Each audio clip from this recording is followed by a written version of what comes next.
Dit is Nyunsu Voesranang. Suriname neemt voorzitterschap CARICOM-raad over in mei. NDP, Friends and Family beleid, houdt stand. Romano Meriba geaccommodeerd bij ministerie van Volksgezondheid. Belastingdienst start online aangifte met gratis hulp voor burgers. President Siemens zet in op dialoog bij EBS-conflict na overleg met Oosbond. Republic Bank introduceert online rekening openen via Republic Onboard. Cibrano Piqué overweegt nu serieus om in de politiek te stappen en op een DNA-kandidatenlijst te staan. Hoger beroep tegen ex-accountmanager DS, B-miljoenenclaim en getuigenverklaringen. Eerste Granmorgu offshore apparatuur gearriveerd in Suriname. Deadline nadert voor publieke functionarissen. Zij riskeren straf bij niet tijdig indienen verklaring van inkomen en vermogen. VIV. Ambassadeur Ricardo Panca. Suriname schaart zich achter CARICOM standpunt over herstelbetalingen. Dit is Nyunsu Voesranang. Ricardo Panca, ambassadeur van Suriname in Nederland, stelt dat Suriname CARICOM's standpunt steunt dat slavernij als misdaad tegen de menselijkheid moet worden erkend. Hij merkt op dat veel landen, waaronder Nederland, zich hebben onthouden van stemming hierover binnen de VN. Dit roept vragen op, vooral omdat Nederland eerder excuses heeft aangeboden voor zijn slavernijverleden. Panca wijst op een bezoek van koning Willem-Alexander aan Suriname, waar excuses formeel werden geaccepteerd. Hij benadrukt de noodzaak van gezamenlijke inspanningen en dat Nederland zich aan afspraken moet houden. De Nederlandse organisaties vinden de beschikbare middelen onvoldoende en de Surinaamse regering schakelt actief betrokkenen in deze kwestie in. Suriname neemt in mei het voorzitterschap van de COF-COR van CARICOM over. De overdracht is tijdens de 29e ministeriële vergadering op 20 en 21 mei in Paramaribo. Senior officials kwamen samen in Georgetown om zich voor te bereiden, onder leiding van Miriam McIntosh. Zij benadrukte het belang van regionale eensgezindheid en stelde dat COF-COR essentieel is voor het afstemmen van beleid. Tijdens de bijeenkomst werden actuele thema's besproken, waaronder de crisis in Haiti en samenwerking met partners. McIntosh benadrukte dat Suriname zich zal inzetten voor regionale samenwerking en eenheid. Jarenlang bekritiseerde de Nationale Democratische Partij, NDP, het Friends and Family beleid van de vorige regering. Nu de NDP zelf weer aan de macht is, wordt die kritiek genegeerd. De benoeming van Romano Meriba, pleegzoon van voormalig president Desi Bouterse en met een crimineel verleden, laat zien dat de NDP zijn eigen mensen steunt. Dit roept vragen op over de consistentie van hun morele standaarden. Eerdere voorbeelden onder Bouterse tonen ook vriendjespolitiek aan. De centrale vraag is of de normen van de NDP nog steeds gelden of alleen wanneer het hen uitkomt. Volgens jurist Jennifer van Dijk-Silos heeft de NDP op het laatste moment besloten om samen te werken met de ABOP, wat zij als een emotioneel besluit beschouwt in plaats van een politiek besluit. Ze geeft aan dat de NDP met andere partijen al voldoende stemmen had om naar de VVVV te gaan. Van Dijk-Silos is teleurgesteld over deze samenwerking en merkt op dat de ABOP eerder heeft gechanteerd.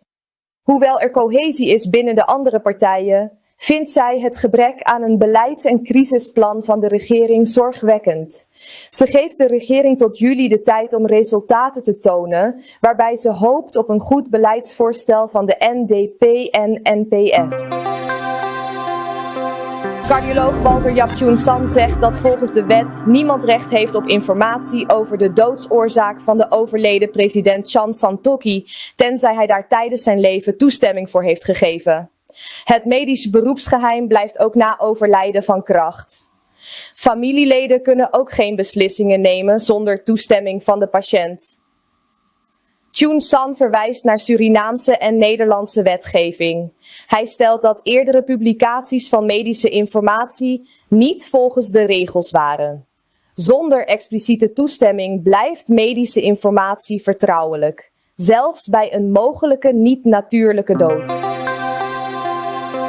Een delegatie onder leiding van minister Adeline Weinerman neemt deel aan de voorjaarsvergaderingen van het IMF. en de Wereldbank. De bijeenkomsten focussen op economische hervormingen, financiering en internationale samenwerking met aandacht voor mondiale economische vooruitzichten, financiële stabiliteit, inflatie en armoedebestrijding. Voor Suriname zijn de vergaderingen belangrijk voor het evalueren van IMF-programma's en Wereldbankprojecten en het maken van afspraken over ondersteuning. De delegatie bestaat uit Iris Sandel, Charlene Soentik en Georgetine Marapengopi Chalim. Werknemers van EBS hebben hun werk op maandag 13 april neergelegd en zijn in beraad gegaan vanwege frustraties over het gebrek aan overleg met de directie. Volgens de vakbondsvoorzitter Marciano Hellings draait het conflict om CAO-onderhandelingen voor 2025 en andere personele kwesties. Er wordt een cultuur van intimidatie op de werkvloer aangeklaagd en er is onvrede over financiële regelingen voor managers. OWOS heeft meerdere keren om overleg gevraagd, maar kreeg geen reactie. De directie zegt open te staan voor een dialoog, maar OWOS vertrouwt hen niet meer.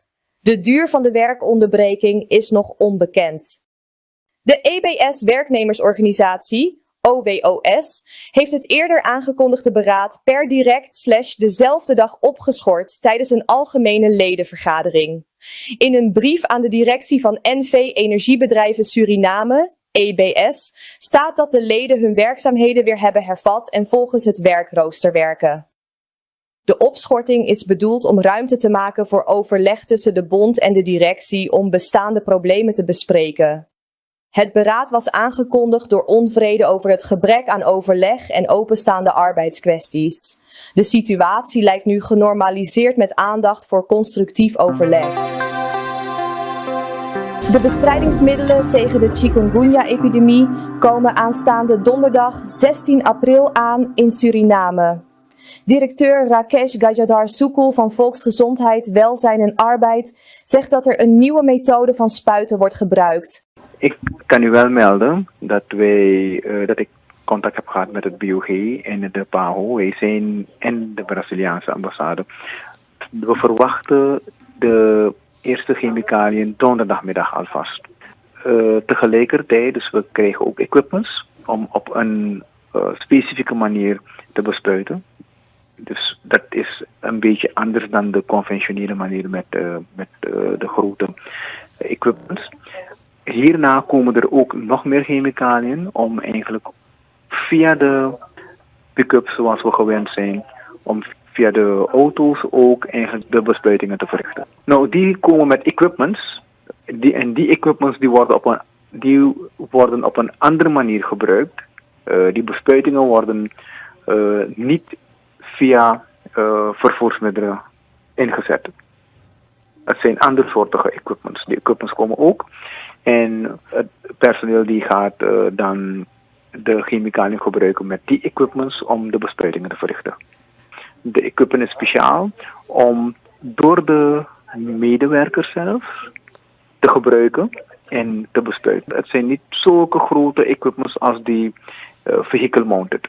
Dus die vehicle mounted, die chemicaliën daarvoor, die komen dan binnenkort. Ik verwacht het de komende week. Het is een insecticide waarmee je kan bespuiten. Zodra ze donderdag binnen zijn, dan ga ik samen met het BOG natrekken hoe we de bespuitingen in welke buurten uitrollen. Maar het moet binnen een paar dagen dan een feit zijn. Inmiddels zijn de bestrijdingsmiddelen in Suriname aangekomen om de chikungunya-besmetting te bestrijden. De stijgende besmettingen met chikungunya dwingen Surinaamse autoriteiten tot een snellere aanpak van de uitbraak. Het is nog onduidelijk of het piekniveau is bereikt, terwijl er wekelijks nieuwe gevallen zijn. Chemische bestrijdingsmiddelen zijn aangekomen en samen met het Bureau voor Openbare Gezondheidszorg, BOG, worden de eerste wijken geïdentificeerd voor ingrepen. De eerste bespuitingen starten volgende week met draagbare spuitapparatuur voor gerichter optreden. De traditionele aanpak wordt ook opgeschaald met extra materieel. De situatie is ook zorgwekkend in Guyana, Frans-Guyana en het Caribisch gebied. Het Bureau voor Openbare Gezondheidszorg zal het schema voor bespuitingen bepalen. Chikungunya-gevallen worden nog steeds wekelijks geregistreerd. Minister André Misikaba roept de samenleving op om zelf maatregelen te nemen om besmettingen te voorkomen, zoals het onderhouden van de omgeving en het gebruiken van muskietenwerende middelen. Minister Patrick Brunings van Olie, Gas en Milieu, OGM, benadrukt dat de komende weken cruciaal zijn voor de brandstofvoorziening vanuit het buitenland. Vooral met het oog op een mogelijk tekort aan diesel. De regering moet strategische besluiten nemen als deze situatie zich voordoet. We hebben eigenlijk twee componenten, de diesel en de benzine. De diesel produceren we genoeg, maar we doen het erg strategisch. Een deel exporteren we weer en importeren we ook via Sol. Maar inderdaad, als wij tekorten krijgen aan diesel, dan gaan wij een strategische besluiten moeten nemen. Er is een werkgroep, een presidentiële werkgroep, die dat nauwlettend volgt. Wat zijn de ontwikkelingen en wat doen de verschillende markten? Kijk, je moet je voorstellen, deze komende weken wordt het erg cruciaal als het gaat om de supply.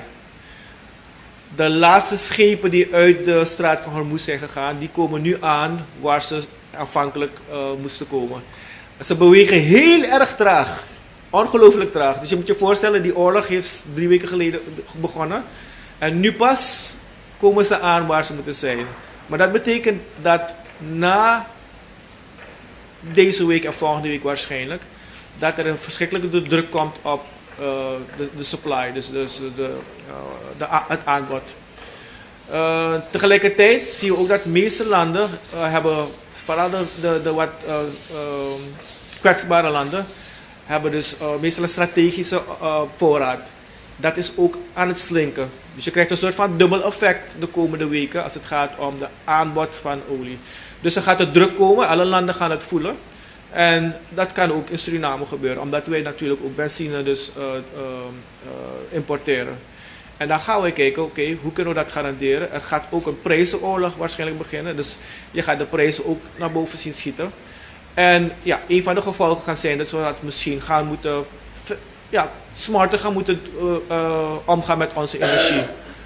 Op dit moment, let's be very honest, we leven gewoon door alsof er niets is. Toch, we gaan wel op een gegeven moment moeten kijken met z'n allen.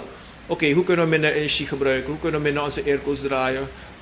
Minder ritjes doen, zodat we die druk op die gemeenschap, zeker het productieproces, veel minder wordt. Dus dat is precies het doel van de presidentiële werkgroep. Om te kijken en eigenlijk de situatie voor te zijn. We weten, als er niks gebeurt nu, als er geen vrede komt, dat er enorme druk gaat komen op de prijs en op de voorraden. Zoals je weet, we hebben als regering de prijzen gekapt. Maar we weten dat dat een maatregel was dat we met z'n allen hebben genomen. In de verwachting, of laten we zeggen in de situatie, dat de oorlog kort zou duren.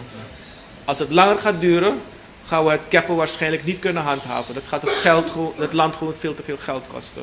Maar nogmaals, we gaan komen met het aantal measures, wat is het Nederlands woord, een aantal maatregelen, sorry.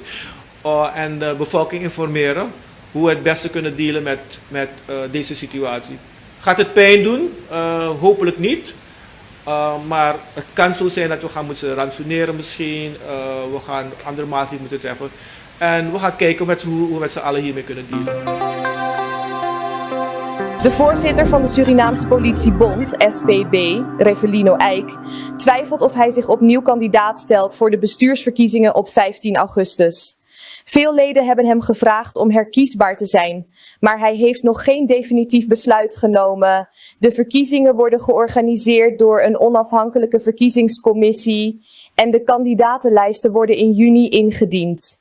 De bestuursverkiezingen van de bond worden eens in de 5 jaar gehouden. De vorige verkiezing was dus in 2021. De Rekenkamer van Suriname heeft grote tekortkomingen ontdekt bij de financiële bijstand van het ministerie van Sociale Zaken en Volkshuisvesting, SOSAVO, in 2023. Veel uitkeringen aan mensen met een beperking en arme huishoudens waren onrechtmatig vanwege het ontbreken van een wettelijke basis en verkeerde procedures. Minister Diana Poky zegt dat dit geen verrassing is en dat er ruim 30 fraudezaken zijn gemeld. Het rapport spreekt voor zich. Onze eigen quickscan van de externe en verslag of rapport van de Rekenkamer verschilt niet. De situatie binnen het ministerie is bekend. Ook bij u als media is het bekend. We proberen toch wel de zaken recht te trekken, extra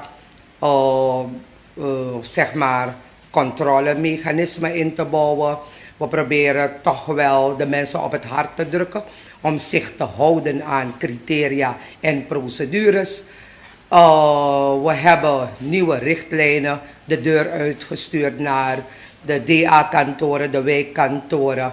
En we hebben frequent gesprekken met de verantwoordelijken. En voor elke distributie proberen we dan een dossiercheck te doen. We vragen de dossiers op en als de dossiers niet compleet zijn, worden die aangehouden en de moneykaarten worden niet verstrekt. Dus als zaken niet conform criteria en procedures zijn afgehandeld, dan worden die zaken aangehouden. Zijn die moneykaarten, liggen ze al bij de cliënten, dan wordt er een brief gericht naar de SPSB om die kaarten te blokkeren. Dus we zijn bezig met de opschoning. Ik heb al bekendgemaakt dat we zeker we liggen nu in de buurt van 30 zaken die we hebben gedeponeerd bij de politie. Dus ik denk dat u deze vraag zou moeten stellen aan collega of van justitie. Ik heb aangegeven, als je iemand beloont met een post bij de overheid, werk bij de overheid, misschien was de persoon ter beschikking van de toenmalige leiding, betekent dat zo iemand de cultuur van werken niet heeft. Dus zo iemand is bijna niet bruikbaar. We hebben geprobeerd de afgelopen maanden. Het is nog niet gelukt. Begrijpt u? Dus ik heb niet gezegd dat het gaat. Het ministerie van Sociale Zaken en Volkshuisvesting heeft men de afgelopen tijden gebruikt om partijloyalisten te accommoderen. We hebben geprobeerd om ze in te zetten, maar vaak zijn ze niet bruikbaar. Begrijpt u dat? Misschien moet u komen zitten bij ons op kantoor, dan kunnen we dan demonstreren waar het over gaat. Wat ik probeer te begrijpen, minister. U kent het, u kent de situatie. We zijn geen vreemden in Jeruzalem, meneer Ganesh. Dus u weet bliksemsgoed waarover ik praat. Ja. Ik weet het zeker. Ja, nee, ik begrijp het. Maar bij mij gaat het erom. En dat kan ik niet corrigeren in 8 maanden. Dat kan ik niet. Ja. We gaan proberen, we hebben onze afdeling DOV gevraagd om wat trainingen, om middels trainingen de mensen zo ver te krijgen. Laten we even kijken hoe ver we komen. We doen ons uiterste best om de mensen wel in te zetten. Ze kan de salarissen van verdachte ambtenaren niet stopzetten zonder rechterlijke uitspraak. Nieuwe procedures en controlemechanismen zijn geïmplementeerd om fouten te voorkomen. Poky geeft aan dat partijloyalisten het ministerie verstoren en dat gesprekken met NGO's lopen om het sociaal beleid te verbeteren. De Belastingdienst is begonnen met de online SAS-HUBA-periode voor 2026 van 13 april tot en met 15 mei. Belastingplichtigen kunnen gratis hulp krijgen bij het digitaal indienen van hun aangifte inkomstenbelasting vanaf belastingjaar 2025. SAS-HUBA is onderdeel van een modernisering van de Belastingdienst volgens Santousha Ori. Deze ingrijpende hervorming maakt het mogelijk om belastingaangifte online en op elk moment te doen. Tijdens de SAS-HUBA-periode biedt de Belastingdienst gratis ondersteuning aan kleine ondernemers en zelfstandigen. Belastingplichtigen moeten zich registreren en hebben een VIN-nummer nodig. Ze moeten ook hun informatie over inkomsten en uitgaven vooraf verzamelen. Minister Harish Monorad van Justitie en Politie in Suriname heeft aangekondigd een veiligheidszone in te stellen in de binnenstad. Die zal lopen van het pompstation Soul on the Run tot het einde van de centrale markt Paramaribo. Hij benadrukt dat er in deze periode meer politieagenten zichtbaar zijn. U heeft meer beweging gezien de afgelopen tijd. U heeft meer politie op de been gezien. Ja, parkeerplaats is nog een uitdaging, want als je niet kan parkeren, kan je ook niet verpozen. Als je niet kan verpozen, gaan de mensen die daar hun standjes hebben ook geen verkoop hebben. Dus het is een ketenbenadering die dak- en thuislozen in de binnenstad, maar ook mensen, kleine drugsgebruikers, die het eigenlijk zo nu en dan onguur maken voor normale burgers om zich hier in dit gebied te begeven. U weet, dit gebied wordt een veilige zone, maar we zullen ons verder blijven inzetten. Dus ik verzoek u, parkeert u niet slordig, parkeer ergens waar het kan. En als het u opvalt dat er drugsgebruikers daar zijn of mensen drugs verkopen, etc., maak het gewoon kenbaar aan de politie, zodat we kunnen komen en het kunnen herstellen. Er is nog wat. Ik wil niet dat we de mensen moeten wegjagen en dat ze alle groenten in beslag, want dat is het, alles wat in beslag genomen en weggegooid. Alles mij zoeken met kwam Chilibi, maar de mensen wel voorstellen dat we u beter kunnen faciliteren, want het is ook niet leuk voor een politieman om te komen en om oma en nani weg te halen van de stand.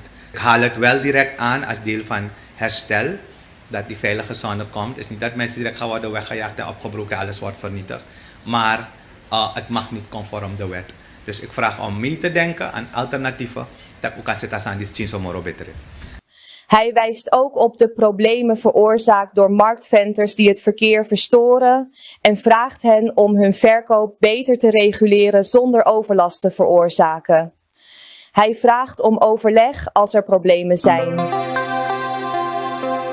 De Ogenwerknemersorganisatie Suriname, OWOS, had op dinsdag 14 april 2026 een kennismakingsontmoeting met president Jennifer Simons. Tijdens deze bijeenkomst werd de huidige situatie binnen de NV Energiebedrijven Suriname, EBS, besproken, evenals een recent conflict tussen de vakbond en de directie dat leidde tot een werkneerlegging. OWOS-voorzitter Marciano Hellings benadrukte de noodzaak van snelle actie om de rust te herstellen. De president wil dialoog stimuleren om de situatie op te lossen. Hellings heeft vertrouwen in deze aanpak en benadrukte het belang van goed bestuur voor de toekomst van EBS. Vicepresident Gregory Rusland heeft gisteren het bestuur en de directie van het Diakonessenhuis ontmoet om de financiële problemen van het ziekenhuis te bespreken. Het ziekenhuis heeft al lange tijd financiële uitdagingen en kan alleen de personeelslasten betalen. Bestuurslid Glenn Jersey wijst op de noodzaak van regelmatige betalingen van de overheid om de financiële situatie te stabiliseren. Beide partijen zullen intensief overleggen om oplossingen te vinden voor de continuïteit van de zorg. Het behoud van monumentale panden in Paramaribo was het onderwerp van een ontmoeting tussen bisschop Karel Schoenie en president Jennifer Simons. De bisschop vroeg om financiële ondersteuning, zoals BTW-vrijstelling voor restauraties. Hij benadrukte dat monumenten cultureel en financieel belangrijk zijn en dat alleen particuliere eigenaren dit niet kunnen dragen.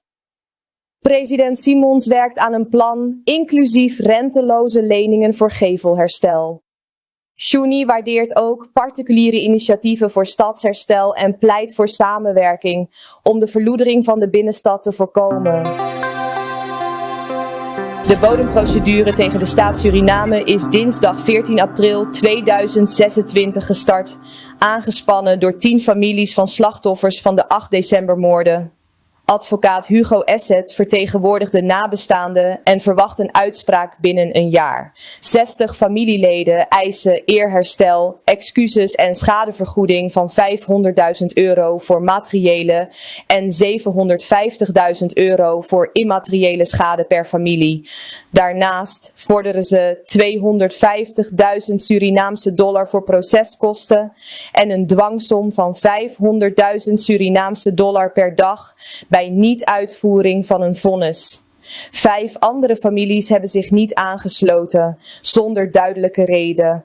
Asset stelt dat de staat aansprakelijk is omdat de moorden gepleegd zijn door ambtenaren met staatsmiddelen. Paul Watzlawick van de Amerikaanse ambassade in Paramaribo zegt dat Amerikaanse bedrijven klaar zijn om de volledige energieketen te ondersteunen, van exploratie tot distributie. Met deze strategie willen ze concurreren met Europese, Aziatische en lokale bedrijven. Suriname met zijn veelbelovende offshore reserves wordt gezien als een belangrijke speler.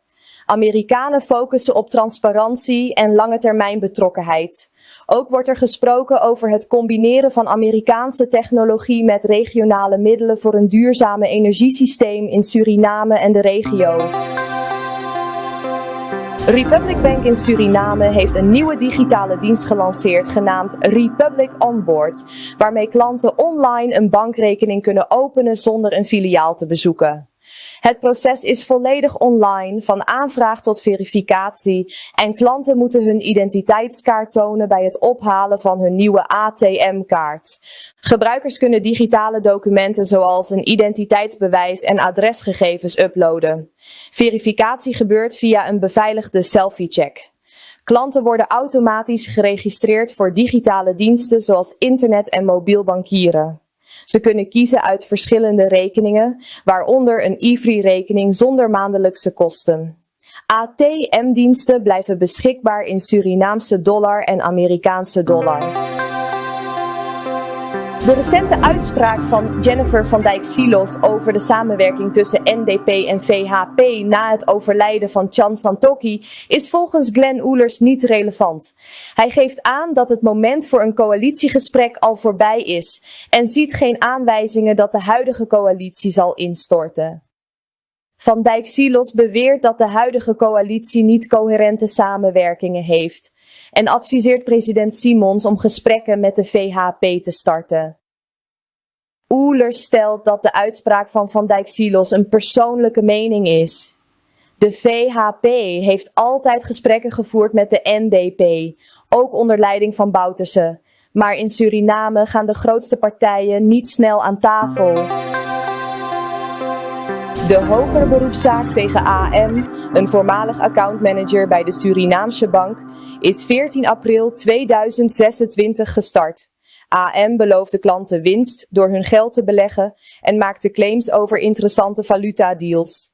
Een getuige, de zoon van een reisbedrijfseigenaar, verklaarde dat het bedrijf meer dan 33 miljoen Surinaamse dollar schuldig is aan AM. De deals begonnen met $10.000 en stegen snel naar $200.000. AM vroeg klanten om geld op rekeningen van derden te storten. Ze heeft ook schulden bij andere bedrijven en is in 2021 ontslagen. De zaak gaat verder op 22 juli. De eerste onderdelen van de Grand Morgu subsea-installatie zijn gearriveerd in Suriname, wat een belangrijke stap markeert in de uitvoering van het project. De componenten van het Long Baseline LBL-systeem zijn eind maart geleverd in Paramaribo. Dit onderwaterpositioneringssysteem maakt gebruik van transponders op de zeebodem, waarmee de positie van schepen en subsea-apparatuur nauwkeurig kan worden bepaald. De uitvoering van offshore installatiewerkzaamheden begint in juni 2026, met een verwachte olieproductiestart in 2028. Het Grand Morgu-project is het eerste grootschalige offshore olieproject in Suriname en wordt uitgevoerd met een investering van circa 10,5 miljard Amerikaanse dollar. De Anticorruptiecommissie, ACC, heeft publieke functionarissen aangespoord om hun verklaring van inkomen en vermogen, VIV, op tijd in te dienen, met als deadline 16 augustus 2026. Ministers, parlementariërs en topambtenaren vallen onder deze plicht. De VIV is belangrijk voor transparantie en integriteit. De commissievoorzitter, Ilse Krenten, waarschuwt voor mogelijke strafrechtelijke vervolging die kan leiden tot gevangenisstraf en geldboete en voor disciplinaire maatregelen en reputatieschade. De ACC is geen vervolgingsinstantie, maar roept iedereen op om vroeg te handelen. Functionarissen moeten een notaris inschakelen en hun verklaring registreren. Tijdige indiening is cruciaal om problemen te voorkomen. De landing van een Cessna-vliegtuig op luchthaven Zorg en Hoop heeft geleid tot de arrestatie van 3 vreemdelingen. Het korps politie Suriname bevestigde dat het gaat om een Cubaanse piloot, een Colombiaan en een Uruguayaan. Die zijn aangehouden wegens overtreding van de Vreemdelingenwet. De politie ontving maandagavond 13 april 2026 rond 18:50 melding van de landing en startte een onderzoek. Het vliegtuig met registratienummer N56H is in beslag genomen. Verschillende gespecialiseerde eenheden, waaronder het Justitieel Interventieteam en de Narcotica-brigade, zijn betrokken bij het onderzoek. VHP-fractieleden bevestigen dat de partij haar werkzaamheden voortzet na het overlijden van voormalig partijvoorzitter en president Chan Santokhi. Cedric van Samson, Krishna Matuera en Rawin Raghunandan benadrukken dat de VHP haar koers blijft volgen, ondanks het verlies. Van Samson wijst erop dat de partij op een sterke ideologische basis steunt en dat samenwerking en communicatie belangrijk zijn. Matuera benadrukt de stabiliteit van de VHP en het voortzetten van Santokhi's nalatenschap, inclusief overleg in Suriname. Raghunandan meldt dat de fractie onder leiding van Aziz Gayadin blijft werken en dat de VHP zijn politieke erfenis zal voortzetten. Het staatstelecommunicatiebedrijf Telesur is begonnen met een operatie om de digitale televisieontvangst en de kwaliteit van telefoon- en internetverbindingen in Suriname te verbeteren. Dit volgt op een instructie van minister Raymond Landveld van TCT. De operatie omvat het vervangen van oude apparatuur en het installeren van nieuwe systemen, met verbeteringen die binnen enkele weken zichtbaar moeten zijn, vooral in het achterland. Telesur lanceert ook Telesur Plus, een app voor live televisie op smartphones, om inwoners in afgelegen gebieden te bereiken. Minister Landveld was aanwezig bij een presentatie over het project. Cibrano Piqué heeft besloten om officieel de politiek in te gaan en wil op een kandidatenlijst voor de Nationale Assemblée in Suriname staan.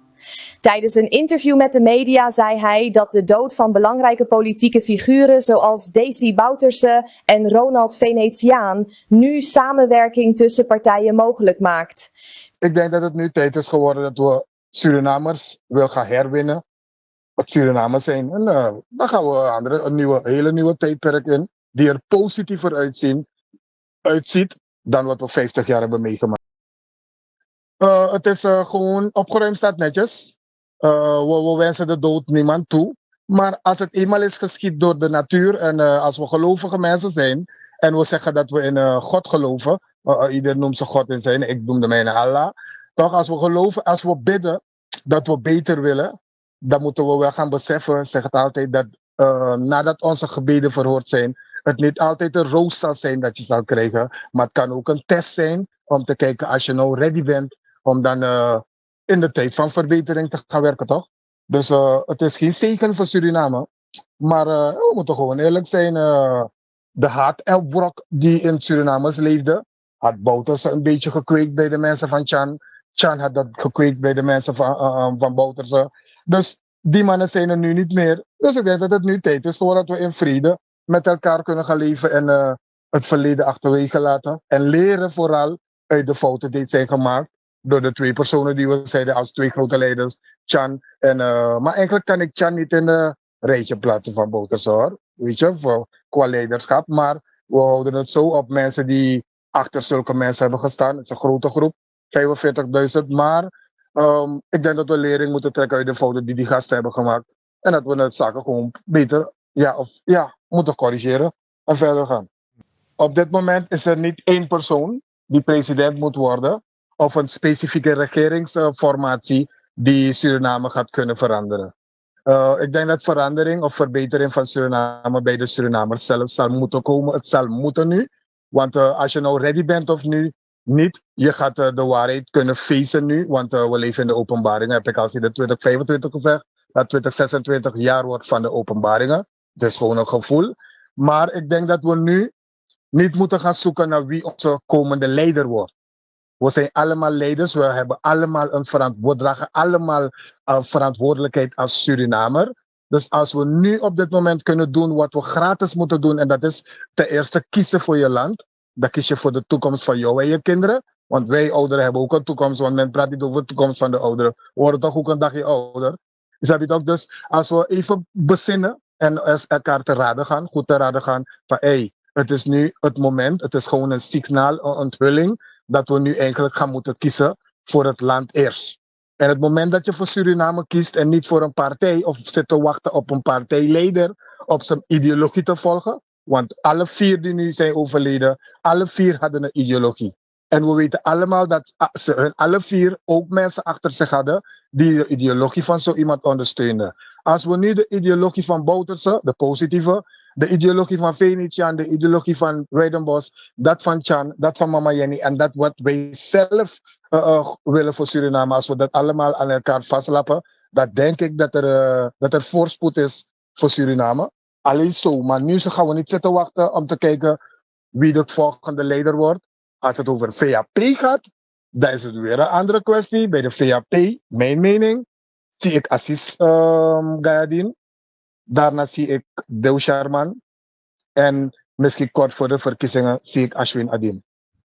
Want VAP blijft etnisch. Ook al doen ze zogenaamd alsof de Brobchidjari moet voorstellen. Maar VAP blijft de etnische partij. Dus ik zie misschien kort voor de verkiezingen zelf Ashwin Adin die richting opschuiven. Vanwege de politieke situatie of de politieke spanningen die nu zijn tegen partijen onderling en partijen tegenover elkaar, gaan er heel wat politieke verschuivingen plaatsvinden. Dus schrik niet als je bepaalde verschuivingen ziet. Het is nu gewoon een hele open veld geworden qua politieke keuzes voor Surinamers, vooral voor mij.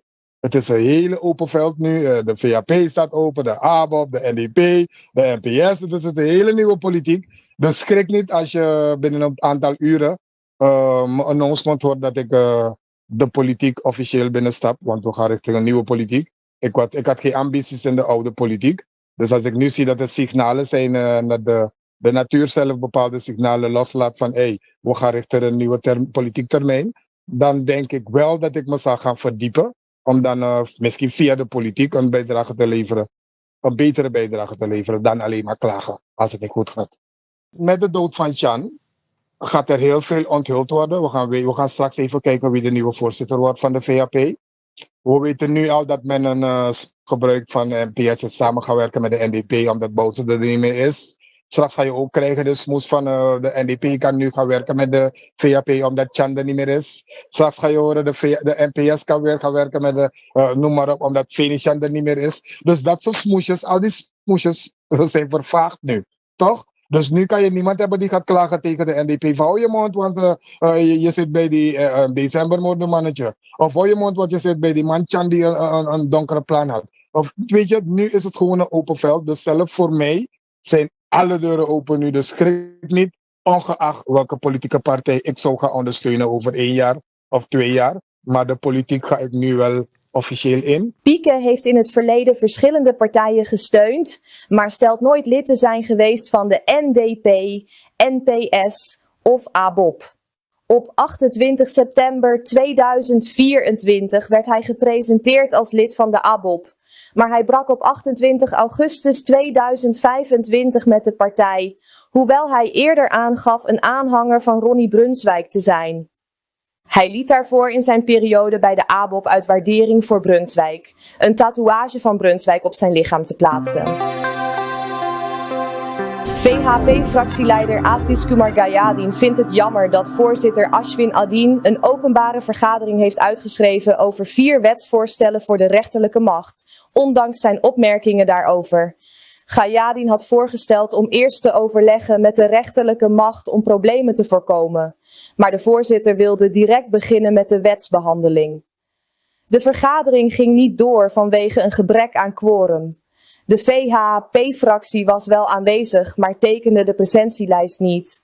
Gayadin wijst ook op het carrière-traject van rechters en de bezoldiging van de president van Suriname.